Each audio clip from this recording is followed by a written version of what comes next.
Je peux nettoyer ça avec quoi là? Un petit balai là? Ouais, on va prendre le pinceau là. Après tu les reconnectes ça?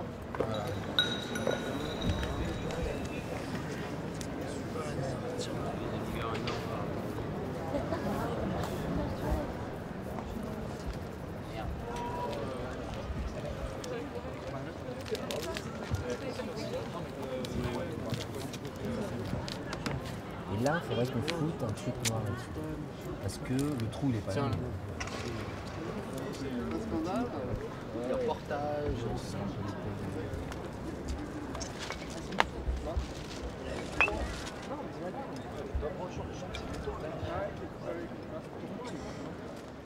After living 10 years in London, I found that Paris has got its flaws, but I love the way it looks, basically. If you're kind of design and visually inclined like I am, it's pretty fulfilling as a city. It's just beautiful.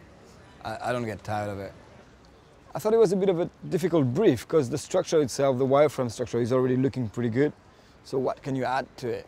You know, I thought it was hard, but a challenging enough prospect to accept it, really. I think the Evoque is what people were kind of expecting when the Range Rover Sport came out. And it's going where the Range Rover Sport didn't dare to go, in a way. Yeah, I think it's more of a step forward than, you know, before, really. And I think it's gonna kind of shock people in some ways, and I think that's good in a way. Having already an existing structure was already quite a constraint. Having to do something around it was hard. And then having on top of that a brief that it had to link to technology was almost too much. I was like, oh, what am I going to do? But in the end, it wasn't that hard to answer, really, because I think cars are by far the most technological day-to-day life object that you can use. You know, nothing's more advanced than a car.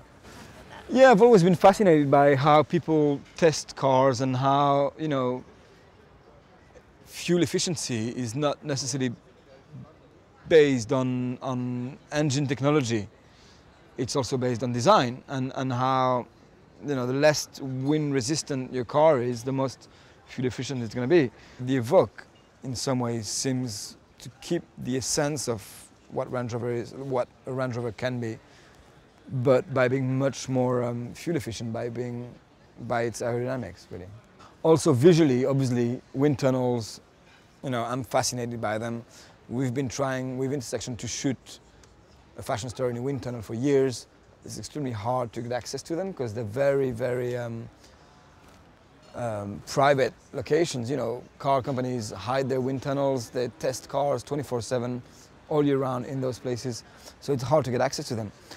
And the pictures you see coming out of wind tunnels are always inspiring because you see those kind of, you know, streaks of smoke going around cars in the most graceful way.